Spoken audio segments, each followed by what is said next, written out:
Welcome. Today we're reading the chapter On the Deck of the Kincaid of the novel The Beasts of Tarzan. Now sit tight and let's get into it. When Mugambi had turned back into the jungle with the pack, he had a definite purpose in view. It was to obtain a dugout wherewith to transport the beasts of Tarzan to the side of the Kincaid. Nor was he long in coming upon the object which he sought. Just at dusk he found a canoe moored to the bank of a small tributary of the Ugambi, at a point where he had felt certain that he should find one. Without loss of time, he piled his hideous fellows into the craft and shoved out into the stream. So quickly had they taken possession of the canoe that the warrior had not noticed that it was already occupied. The huddled figure sleeping in the bottom had entirely escaped his observation in the darkness of the night that had now fallen. But no sooner were they afloat than a savage growling from one of the apes directly ahead of him in the dugout attracted his attention to a shivering and cowering figure that trembled between him and the great anthropoid. To Mugambi's astonishment, he saw that it was a native woman. With difficulty, he kept the ape from her throat, and after a time succeeded in quelling her fears. It seemed that she had been fleeing from marriage with an old man she loathed, and had taken refuge for the night in the canoe she had found upon the river's edge. Mugambi did not wish her presence, but there she was, and rather than lose time by returning her to the shore, the black permitted her to remain on board the canoe. As quickly as his awkward companions could paddle the dugout downstream toward the Ugambi and the Kincaid, they moved through the darkness. It was with difficulty that Mugambi could make out the shadowy form of the steamer, but as he had it between himself and the ocean, it was much more apparent than to one upon either shore of the river. As he approached it, he was amazed to note that it seemed to be receding from him, and finally he was convinced that the vessel was moving downstream. Just as he was about to urge his creatures to renewed efforts to overtake the steamer, the outline of another canoe burst suddenly into view not 3 yards from the bow of his own craft. At the same instant, the occupants of the stranger discovered the proximity of Mugambi's horde, but they did not at first recognize the nature of the fearful crew. A man in the bow of the oncoming boat challenged them just as the two dugouts were about to touch. For answer came the menacing growl of a panther, and the fellow found himself gazing into the flaming eyes of Sheeta, who had raised himself with his forepaws upon the bow of the boat, ready to leap in upon the occupants of the other craft. Instantly Rokoff realized the peril that confronted him and his fellows. He gave a quick command to fire upon the occupants of the other canoe, and it was this volley and the scream of the terrified native woman in the canoe with Mugambi that both Tarzan and Jane had heard.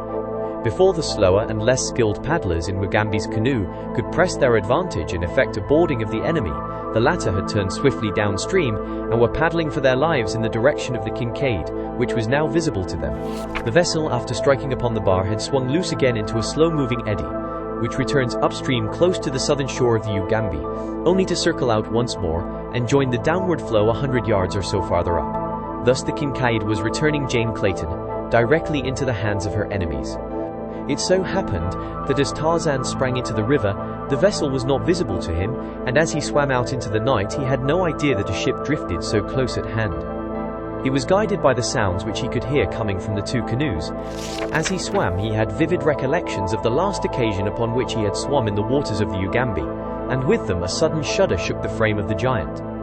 But though he twice felt something brush his legs from the slimy depths below him, nothing seized him, and of a sudden he quite forgot about crocodiles in the astonishment of seeing a dark mass loom suddenly before him, where he had still expected to find the open river. So close was it that a few strokes brought him up to the thing, when to his amazement his outstretched hand came in contact with the ship's side. As the agile ape-man clambered over the vessel's rail, there came to his sensitive ears the sound of a struggle at the opposite side of the deck. Noiselessly he sped across the intervening space. The moon had risen now, and though the sky was still banked with clouds, a lesser darkness enveloped the scene than that which had blotted out all sight earlier in the night. His keen eyes, therefore, saw the figures of two men grappling with a woman. That it was the woman who had accompanied Anderson toward the interior he did not know, though he suspected as much, as he was now quite certain that this was the deck of the Kincaid upon which chance had led him. But he wasted little time in idle speculation. There was a woman in danger of harm from two ruffians, which was enough excuse for the ape-man to project his giant thews into the conflict without further investigation. The first that either of the sailors knew that there was a new force at work upon the ship was the falling of a mighty hand upon a shoulder of each. As if they had been in the grip of a flywheel, they were jerked suddenly from their prey. "What means this?" asked a low voice in their ears. They were given no time to reply, however, for at the sound of that voice the young woman had sprung to her feet and with a little cry of joy leaped toward their assailant. "Tarzan!" she cried. The ape-man hurled the two sailors across the deck, where they rolled, stunned and terrified, into the scuppers upon the opposite side, and with an exclamation of incredulity gathered the girl into his arms.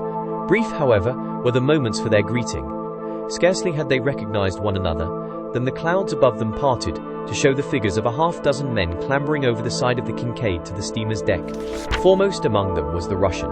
As the brilliant rays of the equatorial moon lighted the deck, and he realized that the man before him was Lord Greystoke, he screamed hysterical commands to his followers to fire upon the two.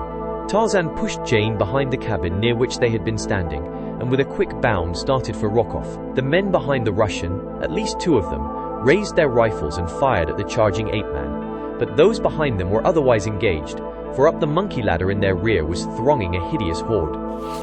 First came 5 snarling apes, huge man-like beasts with bared fangs and slavering jaws, and after them a giant black warrior, his long spear gleaming in the moonlight. Behind him again scrambled another creature, and of all the horrid horde it was this they most feared. Sheeta the panther, with gleaming jaws agape and fiery eyes blazing at them in the mightiness of his hate and of his bloodlust. The shots that had been fired at Tarzan missed him, and he would have been upon Rokov in another instant had not the great coward dodged backward between his 2 henchmen, and, screaming in hysterical terror, bolted forward toward the forecastle. For the moment Tarzan's attention was distracted by the 2 men before him, so that he could not at the time pursue the Russian. About him the apes and Mugambi were battling with the balance of the Russian's party. Beneath the terrible ferocity of the beasts, the men were soon scampering in all directions. Those who still lived to scamper, for the great fangs of the apes of Akut and the tearing talons of Sheeta already had found more than a single victim. 4, however, escaped and disappeared into the forecastle, where they hoped to barricade themselves against further assault. Here they found Rokov, and, enraged at his desertion of them in their moment of peril, no less than at the uniformly brutal treatment it had been his wont to accord them, they gloated upon the opportunity now offered them to revenge themselves in part upon their hated employer. Despite his prayers and groveling pleas, therefore, they hurled him bodily out upon the deck, delivering him to the mercy of the fearful things from which they had themselves just escaped. Tarzan saw the man emerge from the forecastle, saw and recognized his enemy, but another saw him even as soon. It was Sheeta, and with grinning jaws the mighty beast slunk silently toward the terror-stricken man. When Rokov saw what it was that stalked him, his shrieks for help filled the air, as with trembling knees he stood, as one paralyzed, before the hideous death that was creeping upon him. Tarzan took a step toward the Russian, his brain burning with a raging fire of vengeance. At last he had the murder of his son at his mercy. His was the right to avenge.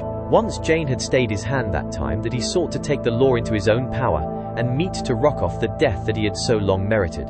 But this time, none should stay him. His fingers clenched and unclenched spasmodically as he approached the trembling Russ, beast-like and ominous as a brute of prey. Presently he saw that Sheeta was about to forestall him, robbing him of the fruits of his great hate. He called sharply to the panther, and the words, as if they had broken a hideous spell that had held the Russian, galvanized him into sudden action. With a scream he turned and fled toward the bridge. After him pounced Sheeta the panther, unmindful of his master's warning voice. Tarzan was about to leap after the two when he felt a light touch upon his arm. Turning, he found Jane at his elbow. "Do not leave me," she whispered. "I am afraid." Tarzan glanced behind her. All about were the hideous apes of Akut. Some, even, were approaching the young woman with bared fangs and menacing guttural warnings. The ape-man warned them back. He had forgotten for the moment that these were but beasts, unable to differentiate his friends and his foes. Their savage natures were roused by their recent battle with the sailors, and now all flesh outside the pack was meat to them. Tarzan turned again toward the Russian, chagrined that he should have to forgo the pleasure of personal revenge unless the man should escape Sheeta. But as he looked, he saw that there could be no hope of that. The fellow had retreated to the end of the bridge, where he now stood trembling and wide-eyed, facing the beast that moved slowly toward him. The panther crawled with belly to the planking, uttering uncanny mouthings. Rokov stood as though petrified, his eyes protruding from their sockets, his mouth agape, and the cold sweat of terror clammy upon his brow. Below him, upon the deck, he had seen the great anthropoids, and so had not dared to seek escape in that direction. In fact, even now one of the brutes was leaping to seize the bridge rail and draw himself up to the Russian's side. Before him was the panther, silent and crouched. Rokov could not move, his knees trembled, his voice broke in inarticulate shrieks. With a last piercing wail he sank to his knees, and then Sheeta sprang. Full upon the man's breast the tawny body hurtled, tumbling the Russian to his back. As the great fangs tore at the throat and chest, Jane Clayton turned away in horror, but not so Tarzan of the Apes. A cold smile of satisfaction touched his lips. The scar upon his forehead that had burned scarlet faded to the normal hue of his tanned skin and disappeared. Rokoff fought furiously but futilely against the growling, rending fate that had overtaken him. For all his countless crimes, he was punished in the brief moment of the hideous death that claimed him at the last. After his struggles ceased, Tarzan approached, at Jane's suggestion, to wrest the body from the panther and give what remained of it decent human burial. But the great cat rose snarling above its kill, threatening even the master it loved in its savage way, so that rather than kill his friend of the jungle, Tarzan was forced to relinquish his intentions. All that night, Sheeta, the panther, crouched upon the grisly thing that had been Nicholas Rokoff. The bridge of the Kincaid was slippery with blood.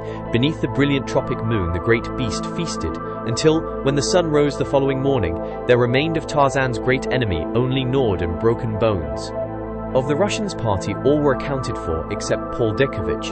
4 were prisoners in the Kincaid's forecastle. The rest were dead. With these men, Tarzan got up steam upon the vessel, and with the knowledge of the mate, who happened to be one of those surviving, he planned to set out in quest of Jungle Island.